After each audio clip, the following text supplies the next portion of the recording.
as well. But I guess one thing I was thinking about last night as I was drifting off, as people have pretty cool thoughts when you're drifting off, getting ready for REM. But I was wondering how much would you say Black Americans fighting in World War II had an influence on the civil rights movement starting up very closely after it. After World War II had ended. Yeah, I think it's a valid question, and I think it also bears. One of the things to consider is that African Americans had been involved in every one of our wars, actually, even in the American Revolution as well, and the Civil War too. Oh, sure. In fact, it was noted in the Civil War. I forget who made the observation that the Confederates had blacks in their at the very first battle in Bull Run, and so then immediately the North began discussing whether they African Americans should be in northern So the Confederacy, yeah, which is known for enslavement and most brutal form of it. Sure. They had a black regiment fighting. Well, I know it was a regiment. It just was noted that there were African Americans in and amongst the troops at Bull Run, the first battle. But every war we've had, there's been African Americans, and at the end of that war, there's always been a discussion of, well, what do we owe? Yeah. Or in the African Americans' point of view, what you owe us. Right. And rightfully so. So at the end of World War I, same kind of thing. And you raised to your question directly. I think African Americans' involvement in World War II was critical to the civil rights movement that began in earnest, according to a traditional interpretation in the 1950s. But I also would suggest that you can't think of it just in isolation of their participation in World War II. You have to remember during the Cold War, the contest between the United States and the Soviet Union, the essential question is which country's better. Mm-hmm. And so the Soviet Union could always look at the United States post-World War II as, you say you're a better country, and look how you treat your African Americans. You segregate them. They're second-class citizens. So I think to say that the African Americans' involvement in World War II was although I think it is a factor in the push for the civil rights movement, I think the embarrassment of the Soviets looking at segregated America in the Cold War was also a big, big factor. I mean, when the Brown decision came in 1952, there was a lot of Americans. What was the Brown decision? Brown v. Board. Brown v. Board. The Supreme Court case that Brown versus the Board of Education. For correct. Those of you who aren't aware. Sorry about that. Thank you. I just, good clarifying. Yeah.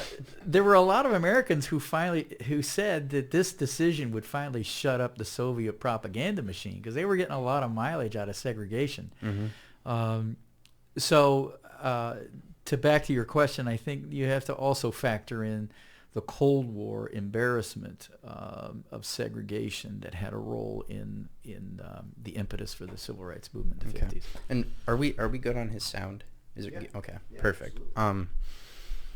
So also for those of you who don't know, I don't know who knows what, but the Cold War essentially started right after the end of World War II, where you have Russia or the Soviet Union correct. Still is a major power. Sure.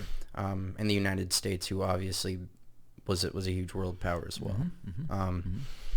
So there was more than just I guess what were all the deciding factors and maybe it wasn't a deciding, maybe that's not the right word, but what are the different influences to why the major civil rights movement started when it did? Like why wouldn't it happen in the 20s, 30s, 10s, or even before? Like why not right after the Civil War? Well, I think you can't underestimate the impact of when people discover the awfulness of of the Holocaust. When the Nuremberg laws in the 30s were passed in Germany that started creating these statuses, and so the culmination of these different statuses and how the Jewish people were configured legally within Germany.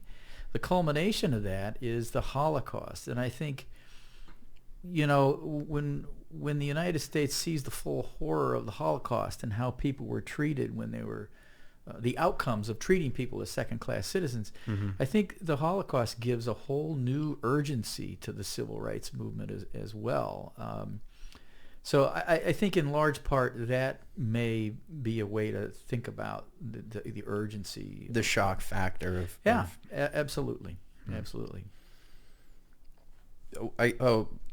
What other factors would you say played into the timing of it? Before the war, there organizations like the NAACP had been chipping away at segregated institutions, higher learning, like law schools. And when did they come around, the NAACP? Actually, W.E.B. Du Bois was fundamental in starting this organization, the NAACP, back, I think maybe 1905, 1906, after the beginning of the century. But they had a long sustained effort of going after law schools, the segregation of law schools, or in some cases not even allowing African Americans to be enrolled. And then later when they were enrolled, kind of relegating them to the janitor's closets with a couple of law books. And they also faced very brutal discrimination when they did get into these schools, because mostly it was white people in these schools. Yeah, there was no open arms to greet African Americans into law schools, and so and that begged the question, all along with the NAACP, should we push for integration into these traditionally what had been white institutions, or should we maintain a segregation? Thurgood Marshall himself went to an all-black college, Howard, and then to a traditional black law school in Maryland. He was the first African American judge. Or on the Supreme Court, yes. Okay. Lyndon Johnson appointed him in the early '60s. So your original question, what other factors, is, I think, to circle back, pre-World War II there were sustained legal efforts to attack this issue of second-class status, and as the NAACP CP configured.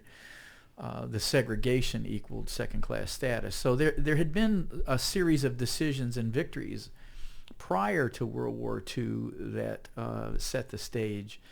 But I think, to your original question, it is important to think about the impact on on the popular mind, all the issues surrounding World War II.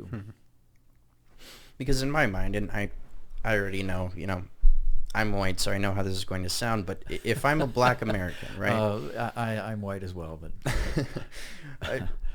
I would hope people could figure that one out on their own. But if I'm a black American, right? We've historically fought in every war. The Revolutionary, Civil War of 1812, all these different wars, and we fight in World War II. We go over to Europe. We see not only white soldiers, but also black soldiers get destroyed, massacred. If you come back after that, right? If I come back after that and I'm still segregated, right, I'm still treated as a second-class citizen, and right, maybe that's even a generous term for the treatment of black Americans, especially back then. I'd be rightfully outraged. Oh, sure. And there were a lot of veterans, African-American veterans, who came back at the end of World War II and they made comment after comment after comment about, especially those soldiers that were in France. The French people did not treat us as African Americans. They did not treat us as second-class status. So I think that experience too of being in Europe and in France, the French people didn't have all of those ideas.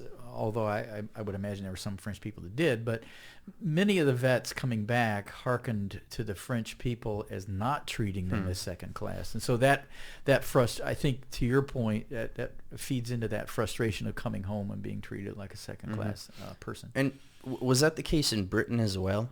Because I there were a know lot of- less. I don't know. I don't know about the British, the folks coming back from Britain, whether they would share that same. I just remember reading a lot about the soldiers that were based in France.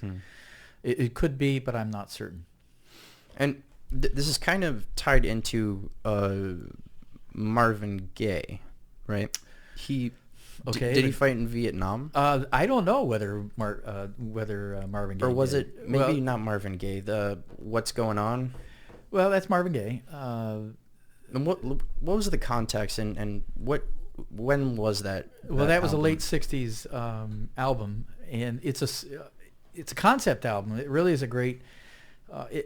By many, from what I understand from my friends that are music historians, they would say it's probably one of the greatest, if not the greatest, album of the 1960s.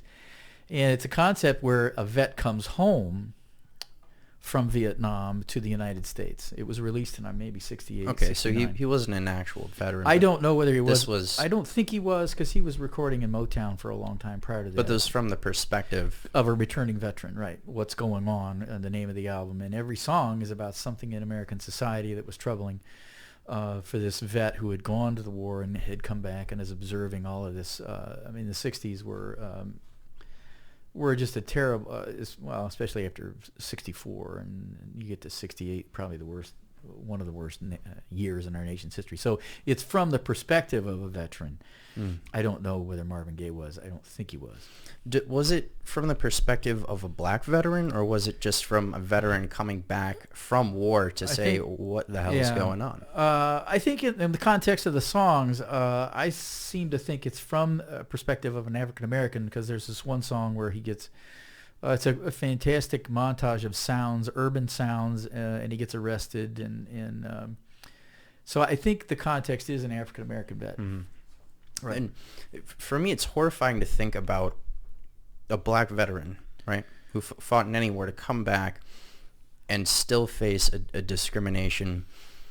And I mean, to get arrested or harassed for doing nothing, for doing absolutely nothing. In a lot of cases, and you fought for your country. Right. I mean, you watch your brothers die. I mean, their limbs spread all over the battlefield or wherever it was. Sure. I mean, to come back to living as being treated as subhuman, I mean, that's got to take a real... Yeah, there's another interesting event about, you speak of veterans and their frustrations. At the end of World War One, there was a series of events in Brownsville, Texas, and it culminates in Teddy Roosevelt. Teddy Roosevelt, I think there was either court-martials or the dismissals of like 200 African American soldiers, many of which were just short of receiving pensions and stuff, and so the injustice Court-martial meaning they didn't... dismissed from service with dishonorable discharges and pensions denied. So they didn't receive any real benefits that they should. I'm a little fuzzy on the details, but all I can say is... Could you check that out, Mike?